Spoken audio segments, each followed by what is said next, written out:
Rare हैं कि लोग पूरी जिंदगी बिता देते हैं, इन्हें देख भी नहीं पाते। ये है माउंटेन बोंगो। माउंटेन बोंगो बेशक अफ्रीका के सबसे शानदार और रेयर एंटीलोप हैं, जो पहचाने जाते हैं अपने रिच चेस्टनट कोस्ट, सफेद धारी और कमाल की सींगों से। ये बहुत अच्छे हैं। बाकी अफ्रीकी एंटीलोप से अलग है, जिन्हें आदत है चारागाह और मैदानों की। बोंगो बेहद खास वन विशेषज्ञ हैं, जो कमाल की गति से जंगलों से भागा करते हैं। इनकी गति बहुत तेज है। ये अक्सर रात्रिचर और बेहद मायावी हैं, जिस जंगल में इन्हें देखना बहुत ही मुश्किल होता है। पहले बोंगोस घूमते थे पूर्वी और मध्य अफ्रीका में, पर अब पूर्वी उप प्रजाति माउंटेन बोंगो सीमित हो गए हैं 4 सुनसान फॉरेस्टेड माउंटेन रीजन तक, सेंट्रल केनिया के। और वैज्ञानिकों की आशंका है कि 140 से भी कम जीव बचे हैं अब जंगल में, जो रहते थे ऊंचे इलाकों में।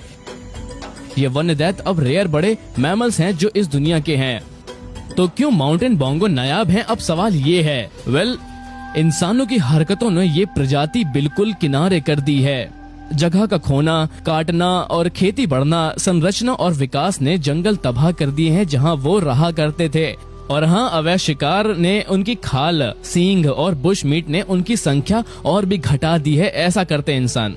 लोग यहाँ तक कि यूएस से भी आज भी अफ्रीका के जंगल में जाते हैं बोंगोस को पकड़ने के लिए, जो मेरे लिए अजीब है क्योंकि ये इतने रेयर हैं। इनका धीमा रिप्रोडक्टिव रेट है, मतलब एक बच्चा हर साल पैदा होगा, पूरे 285 दिन गर्भ में रहने के बाद ही पैदा होगा।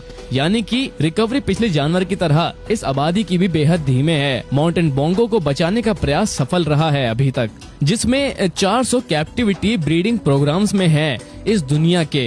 हालांकि केन्या के वाइल्ड लाइफ अधिकारी सावधान हैं, बंदी बना के जो पाले गए जानवर हैं उन्हें वापस जंगल में छोड़ने के लिए। गुप्त कैमरा और मैदानी जांच ने मदद करी है जंगली आबादी ढूंढने में और जीन्स को समझने में भी।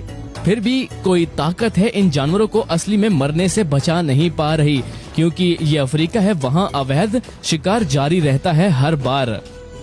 माउंटेन बोंगो का जंगली जीवन अब भी बस आधे में ही लटका हुआ है। इस वक्त ये प्रजाति बेहद जोखिम में है और हालांकि बंदी आबादी मौजूद है, जंगली जानवर बेहद कम हो गए हैं। लेकिन इसमें एक ट्विस्ट है। कभी अगर वो जिनके पास पैसा है, जैसे फॉरेनर्स, अफ्रीका जाएं और कुछ मारने या पकड़ने या दीवार पे टांगने के, क्योंकि ये बहुत सुंदर है और नायाब है, तो उस जानवर की वैल्यू खुद बढ़ जाएगी। और हालांकि मेरे लिए मारना गलत है, पर वैल्यू बढ़ाना माउंटेन बोंगो की मतलब होगा कि अगर ये जंगल से गायब हो गए हों तो पूरी टूरिज्म इंडस्ट्री पूरी की पूरी डूब जाएगी। और इसलिए पैसों के